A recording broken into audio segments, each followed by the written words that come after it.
back to Baton Rouge for you, kind of a Yeah. because you're going back with the team playing for a chance to go to Omaha. Guys, this is such an incredible week for us, and can't even begin to tell everybody how proud I am of our team and what they did last weekend, and having to win 4 games in 2 days against outstanding competition. It speaks volumes for where our guys are at right now, and the resiliency of each and every player that we have, and just the heart that they take the field with each and every day. And these guys are so much fun to be around. They compete. Our practices have been outstanding for the last couple of weeks. I love where we are as a team right now. Every single day at the field is a blast being around these guys. They're ready to play, excited for the opportunity and challenge of going to LSU this weekend. And, you know, you're going to play an outstanding LSU team with the opportunity to go to the College World Series. So let's go play, let's go get it on, and I like our chances. When you talk to guys on the team, they can't say enough about Josh Lloyd. He doesn't have just crazy impressive numbers, but it seems like he's one of the most important pieces. You know, he has gotten some of our biggest hits that we've had this year, game-winning hits, base hits up the middle, doubles down the line, and then obviously the other day he hits the home run to left field against Southern Miss in Game 1. He has been a tremendous leader for us all season long. Whatever his batting average is it's irrelevant. You know, he has picked up huge hits for us. He gives us great at-bats. He can bunt. He can hit and run. And what he's doing behind the plate for us each and every day has been incredible. He handles a young pitching staff extremely well. He has grown so much in his leadership abilities this year, just in terms of knowing when to communicate with the catcher or with the pitcher, knowing what to say, how to get guys back on track. He really has been an extension of our coaching staff, catching each and every day for us. Can't speak highly enough about Josh and what he has brought to our team this year. Starting pitching this weekend? Yeah, we're going to have some starting pitching this weekend. In theory. Yes, so we will throw Connor Pilkington in Game 1 this weekend, and then from there it'll just be a TBA. And I think everybody that has followed our team knows who the pool of candidates are going to be. It will either be Denver McQuarrie, it would either be Jacob Billingsley. Cole Gordon is certainly going to get back out on the mound this weekend. It'll probably be one of those guys that are going to be taking the ball, and at some point all of those guys are going to pitch this weekend. So I'm in no position, nor are we as a team right now, to kind of say who's going to start Game 2, but I love our options. Obviously, Jacob Billingsley was incredible last week against Southern Miss, and you know, his effort going 9 strong innings against that outstanding offensive Southern Mississippi team was the reason why we were able to piece Game 2 together. When you have a Jolly and a Price and a Self all ready to go in Game 2 the other night, all that happened because Billingsley goes 9 innings, and he was phenomenal. It was the greatest outing of his career in the biggest game he's ever pitched, and that's exactly what you're looking for. You're looking for players to perform at their highest ability on the biggest stage, and that's exactly what Billingsley did for us the other day. I know it's not much easier playing LSU, but do you feel a little relief knowing that you're going to be playing for a potential 3-game series instead of maybe 4 or 5 games? No doubt. I mean, I think where we are right now, just with the depth of our pitching staff, I mean, we're not necessarily built for that SEC tournament where you've got to win 4, 5, 6, 5 games to try to win the tournament. We were built more for a regional, and I think our pitching staff and our team is built more for a 3-game series than we are a regional. So I love where we are right now as a team in terms of what we're doing offensively, what we're doing defensively, and what we're doing on the mound. And we're standing here today playing baseball because we have defended it at an extremely high level all season. We're leading the SEC in fielding percentage right now at .981. What we have done this year defensively is a major reason why we've been able to keep this pitching staff going, because we have a goal each and every game to give the other team 27 outs. We're not interested in giving them more than 27 outs. When they hit it to you, pick it up and play good catch. Hit the guy in the chest. We're not looking and don't need the Sports Center web gem plays. Just when they hit it to you, pick it up and throw them out. When they hit it to you in the outfield, run it down. Hit the cutoff man. Play fundamentally sound defensive baseball, and our guys have done that. Like I said, we're leading the SEC in fielding percentage, and that all starts up the middle. Lovelady has been tremendous behind the plate. You've got Gridley at short. You've got Stovall at second and Mangum in center. That's as strong of a middle-of-the-field combination as there is in the country right now. That's why we're leading the SEC in fielding percentage. I know in the moment you probably don't get to think about this just a whole lot, but just kind of when you step back and look at this from where you were in November ringing that cowbell for the first time, for this to come down to you versus LSU for Omaha, what's that like? Listen, Mississippi State is a program that is one of the biggest and best programs in the country. And kids come to Mississippi State to compete for SEC titles, and they come to Mississippi State to get to Omaha and try to win its first national championship here. And here we are, 2 teams standing right now, LSU, Mississippi State, and it's going to be a heavyweight title fight. You know what I mean? Why not? If you got to get to Omaha, why not try to go through LSU? They're a program that's accustomed to going there. So is Mississippi State. So let's go play. Let the best team win too, and let's go see who's standing at the end of the Sunday or Monday. You mentioned in Hattiesburg a couple times Elijah Maccabee getting some big hits for you throughout. Was Texas A&M kind of a turning point for him? Yeah, I think so. I think going back home to Texas, he had a lot of family and friends in the stands, and just kind of simplified his approach at the plate. Kind of calmed down his leg kick. He's kind of calmed down his bat a little bit in terms of the waggle that he had, and he's picked up some really big hits for us. And I think the emergence of McNamee and Vansaw in our lineup have really helped us down the stretch. Both of those guys have picked up some really big hits, have scored some really big runs, and they're both playing extremely well in the outfield right now, which is a major reason why we're still standing. The other night you mentioned that y'all are a different team since that LSU series. Right. How have you felt like this team's improved? I think it's just a confidence thing. I think it's you're hosting LSU here the last weekend of the stadium with a chance to win the SEC, and you got in the ring with the middle of them, and you figured out after the end of the third day, wow, those guys are pretty dang good in the other dugout. And, we played 2 extremely close ball games with those guys a couple of weeks ago, but we didn't play the brand of baseball that we needed to for those 3 days to beat one of the very best teams in the country. And, I think I don't want to use it as like a learning experience, that type of thing, but I just think our guys realized, hey, if we're going to beat the other team in that dugout to get to Omaha or to try to win a national championship, that we have to raise our level of play. We have to be better executing on offense. We have to get our bunts down. We have to drive guys in when they're on third base and less than 2 outs. And we have an opportunity to turn a double play. You have to do that. You have to play your A game to beat the very best teams in the country. And I certainly feel like this weekend we played extremely well. Our guys are confident, ready to go, and they're looking forward to the challenge of going to play LSU again, and excited about how we feel like we're going to play better than we did 3 weeks ago. You coached Kramer in his All-SEC season. Sure. Really just got All-SEC. It's obviously your position. How is your relationship and how you coach shortstops different from the rest of the roster? Yeah, I played that position until I was 30 years old, and I'm always kind of drawn, maybe it's, magnetically to the shortstops, Listen, both of those guys are extreme competitors. There's so many similar characteristics in the two. They're extremely hard workers, and when you put them between the lines, they're going to do everything in their power to beat the other team. They raise their level of play in the biggest ball games.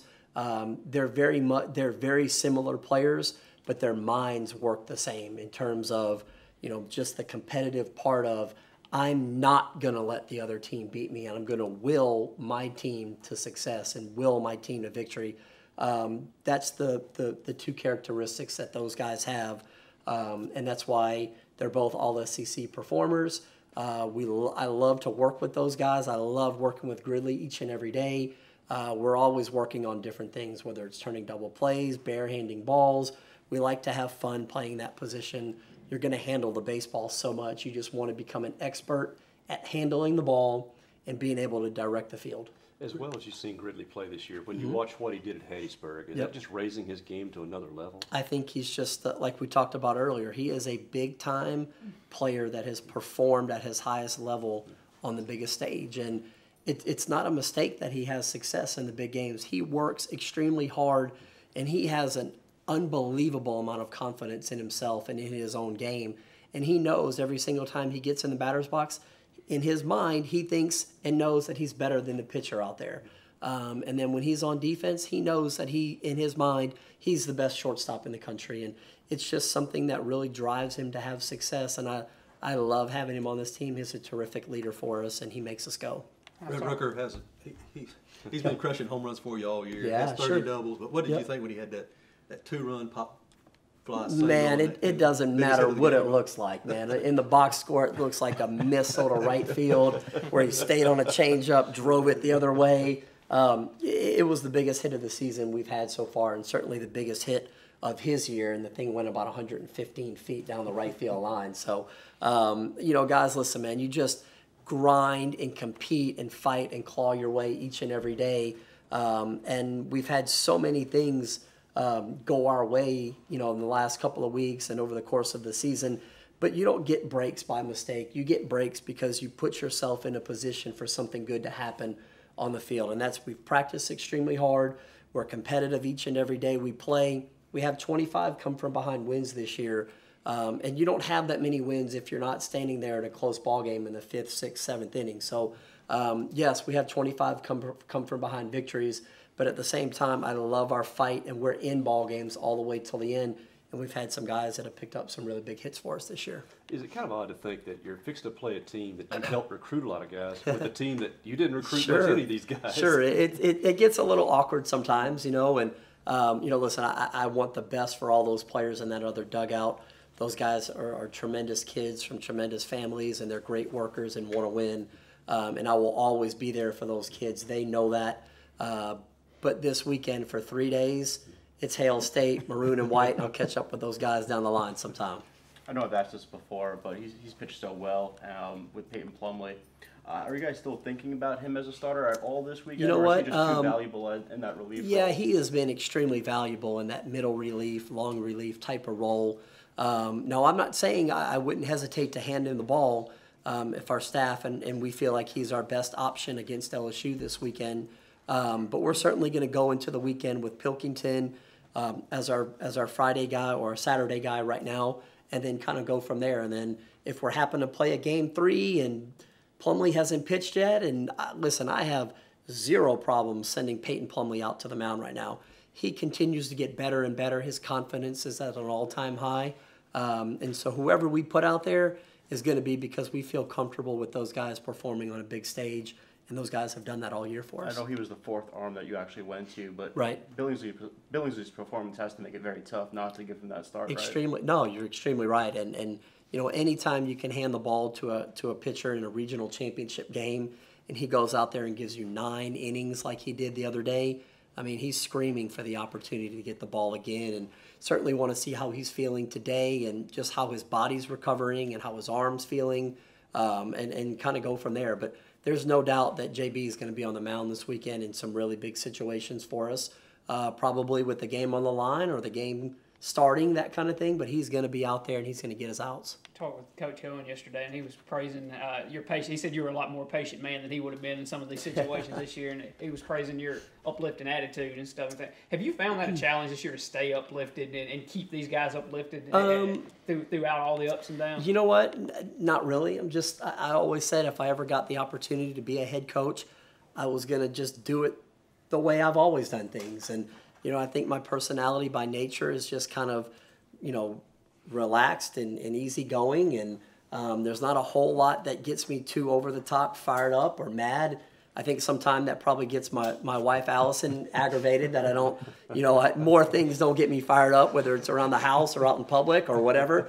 But just in general, it's just kind of a laid-back attitude. And I love creating an environment where guys love coming to play every day, giving them the freedom with their swing, giving them the freedom defensively, because I really believe that if you're going to have the ultimate success as a player, you have to be comfortable in the batter's box. You have to be comfortable fielding ground balls. And I think the biggest thing I try to do is just work with what guys have and just try to put them in a position to have success. And have there been several times this year where I wanted to go ballistic on the mound or on the field? Yeah. But then just the other part of me is thinking, God, I want to go crazy on this first base umpire right now. But then, God, he's going to be behind the plate tomorrow. So the last thing I want to do is get this guy mad at me right now. So, I've gone out there several times and, I've had some really good conversation with guys, and where I wanted to go crazy, but I've just kept it really calm and let them know, hey man, from my perspective, you definitely missed the call right there. I'm not going to go crazy, but after the game, put the video on, watch it, and I'm pretty sure you're going to see that I'm right. Listen, let's just lock in. This is a really big game right now. Both teams are fighting. Let's just sustain our concentration. Hey man, have a great day. I'll see you later. I'll see you behind the plate tomorrow. So just trying to keep the peace, man. Try not to make anybody too upset, because I know they're going to impact. They have a chance to impact the rest of the weekend. Is any of that to the fact that you are a rookie head coach, and maybe with umpires you may have to earn a little bit of that status? You see some of that major leagues. Yeah, too? Maybe that's a part of it. I'm certainly not trying to show up my first year guns blazing. Just trying to call everybody out, that kind of thing. But I certainly think it's one of those things where you need to earn your keep in this league. And there are so many great head coaches in this league that have won national championships, that have won SEC titles, and have been coaching in this league for 15 or 20 years. And, I'm motivated each and every day to try to put myself on that same level as those guys. And, certainly not trying to run around with my head cut off, just screaming and yelling all the time. I want to do everything I can to help our team win as much as possible and to put our guys in a position to have success.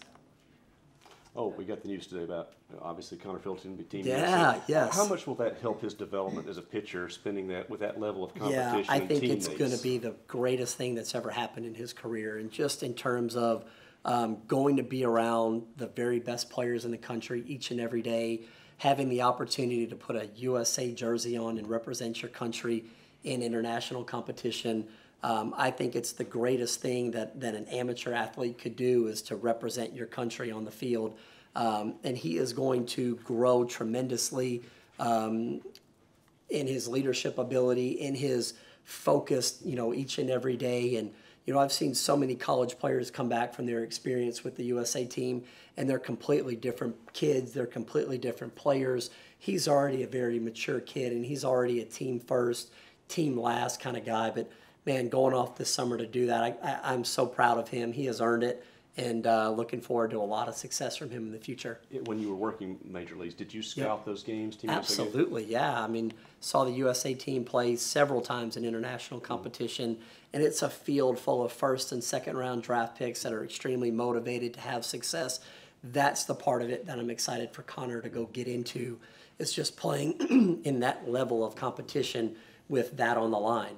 It's not now just I'm making a pitch for my high school or I'm making a pitch for my college. It's I got to try to strike this guy out from Cuba right now, and if I do, I'm going to win a gold medal for my country. So how cool is that? It's the highest level that you can compete in at that time. You put a USA jersey on and play on the 4th of July in the summer. It's got to be one of the coolest experiences he'll ever have.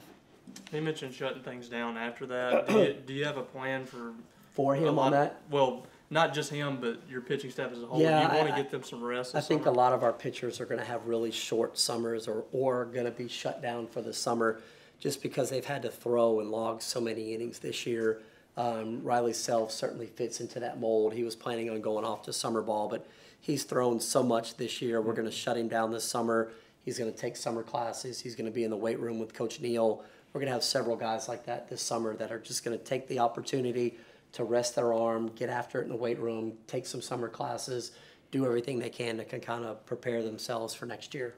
On that opposite side, Noah Hughes, do you expect him to get a big summer? Yeah, I think he's certainly going to get some innings and get back on the mound. He's thrown some innings in sim games this year so far at the end of the season. He looks incredible. I think he's going to be a tremendous asset to our team next year, and I think he's really going to improve our pitching staff.